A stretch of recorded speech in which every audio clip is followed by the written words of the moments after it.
जरा सोचिए, आपकी यादें, आपके अनुभव, वो सब कुछ जो आपको आप बनाता है। क्या हो अगर ये सब आपके दिमाग की ही बनाई हुई एक कहानी हो? जी हाँ, आज हम इसी कमाल के टॉपिक पर बात करने वाले हैं कि कैसे हमारा अपना ही दिमाग हमें धोखा देता है।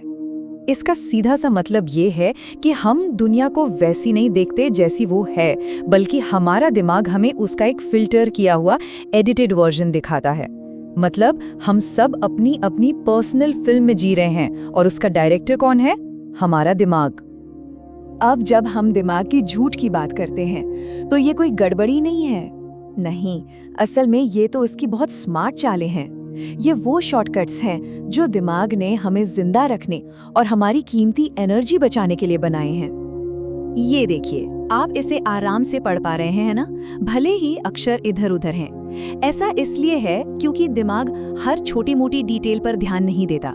वो तो बस एक अंदाजा लगाता है कि यहाँ क्या होना चाहिए। वो हर अक्षर को नहीं पढ़ रहा, बल्कि पूरे शब्द के पैटर्न को पहचानकर खाली जगह खुद ही भर रहा है ना कमाल की बात? आप जरा इस नंबर पर गौर कीजिए। हर एक सेकंड हमारे दिमाग में लगभग 11 मिलियन बिट्स जानकारी की बाढ़ सी आ जाती है। लेकिन जानते हैं हम होश में रहकर कितने पर ध्यान दे पाते हैं? सिर्फ 50 बिट्स पर। इसका मतलब क्या हुआ? इसका मतलब ये है कि 99.99% से भी ज्यादा जानकारी बस फिल्टर हो जाती है। दिमाग बस वही दिखाता है जो उसे लगता है कि हमारे काम का है। और ये तो और भी मजेदार है। अभी इसी पल हम सबकी आंखों में एक ब्लाइंड स्पॉट है, एक छोटा सा ब्लैक होल जहां से कुछ दिखाई नहीं देता। पर क्या हमें इसका एहसास होता है? बिल्कुल नहीं। क्यों? क्योंकि हमारा दिमाग एक माहिर आर्टिस्ट की तरह उस खाली जगह को आसपास के माहौल से कॉपी करके भर देता है। हम सब असल में ऐसी चीजें देख रहे हैं जो वहां है ही नहीं। तो सवाल ये उठता है कि दिमाग ये फैसला करता कैसे है कि क्या दिखाना है और क्या छुपाना है? इसका जवाब हमारे दिमाग के अंदर चल रही एक लगातार होड़ में छिपा है, हमारे दिमाग के दो अलग अलग ऑपरेटिंग सिस्टम्स के बीच। देखिए, हमारा दिमाग स्पीड और एक्यूरेसी के बीच हमेशा एक समझौता करता है। खासकर जब बात जिंदा रहने की हो तो 100% सही होने से कहीं ज्यादा जरूरी है तेजी से रिएक्ट करना। सोचिए, जंगल में कोई सरसराहट हुई। अब दिमाग ये नहीं सोचेगा कि हवा है या जानवर। वो सीधा खतरे का अलार्म बजाएगा और कहेगा भागो। बाद में भले ही पता चले कि वो सिर्फ हवा थी।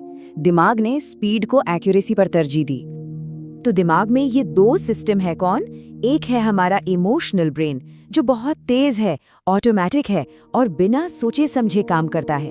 और दूसरा है रैशनल ब्रेन जो काफी धीमा है, सोच विचार करता है और लॉजिक लगाता है। और मजे की बात यह है कि इन दोनों के बीच हमेशा एक खिंचतान चलती रहती है। ये है लिम्बिक सिस्टम, हमारा इमोशनल ब्रेन। ये दिमाग का वो हिस्सा है जो लाखों साल पहले विकसित हुआ था, हमारे तर्क करने की क्षमता से भी बहुत पहले।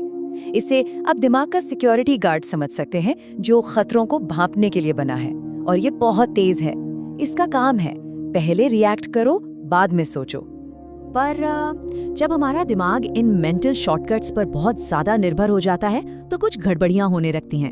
इन्हें आप दिमाग के सॉफ्टवेयर में पहले से मौजूद कुछ बग्स की तरह समझ सकते हैं और इन्हीं को हम कहते हैं कॉग्निटिव बायस या संज्ञानात्मक पूर्वाग्रह।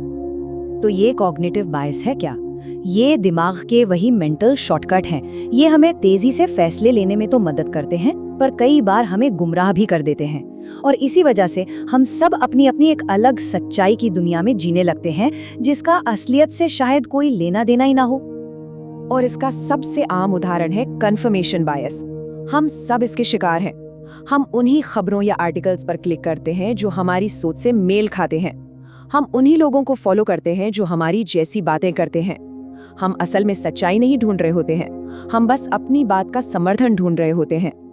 फिर आता है हेस्टी जनरलाइजेशन, मतलब एक छोटे से अनुभव के आधार पर एक बहुत बड़ा नतीजा निकाल लेना। जैसे अगर किसी एक व्यक्ति के साथ हमारा अनुभव खराब रहा तो हम मान लेते हैं कि उस पूरे ग्रुप के सभी लोग ही खराब होंगे। ये एक बहुत ही खतरनाक शॉर्टकट है क्योंकि ये सिर्फ एक या दो उदाहरणों के आधार पर हमें बड़े बड़े गलत फैसले लेने पर मजबूर कर सकता है। और ये वाला तो हम सबका पसंदीदा है, हाइंडसाइट बायस, यानी मुझे तो पहले से ही पता था वाली फीलिंग, है ना? जैसे ही मैच खत्म होता है हम सब एक्सपर्ट बन जाते हैं कि अरे ये तो होना ही था। हम अपने दिमाग को यकीन दिला देते हैं कि हमें नतीजा पहले से पता था, जबकि असल में ऐसा होता नहीं है और ये बायस हमें अपनी गलतियों से सीखने से रोकता है। अब बात करते हैं उस सिचुएशन की जब हमारा तेज इमोशनल ब्रेन हमारे धीमे लॉजिकल ब्रेन को पूरी तरह से किडनैप कर लेता है। इस हालत को कहते हैं एमिगडाला हाईजैक। ये तब होता है जब हमारी इमोशनल प्रतिक्रिया इतनी जबरदस्त और अचानक होती है कि हमारा सोचना समझना ही बंद हो जाता है। ये एक तरह का इमोशनल धमाका है जो किसी छोटी सी बात पर भी हो सकता है। ऐसा इसलिए होता है क्योंकि हमारे दिमाग को लगता है कि हम किसी बहुत बड़े खतरे में हैं, भले ही असलियत में ऐसा बिल्कुल ना हो। तो इस हाईजैक के दौरान होता क्या है? नॉर्मली कोई भी जानकारी पहले हमारे सोचने समझने वाले दिमाग यानी कॉर्टेक्स में जाती है, पर जब इमोशंस बहुत ज्यादा हावी हो जाते हैं तो दिमाग का अलार्म सिस्टम यानी थैलेमस इस रास्ते को बाईपास कर देता है और सिग्नल सीधे हमारे इमोशनल सेंटर अमिगडाला को भेज देता है। बस लॉजिकल दिमाग का कनेक्शन कट जाता है और हम लड़ो या भागो मोड में चले जाते हैं। इसकी निशानियां क्या हैं?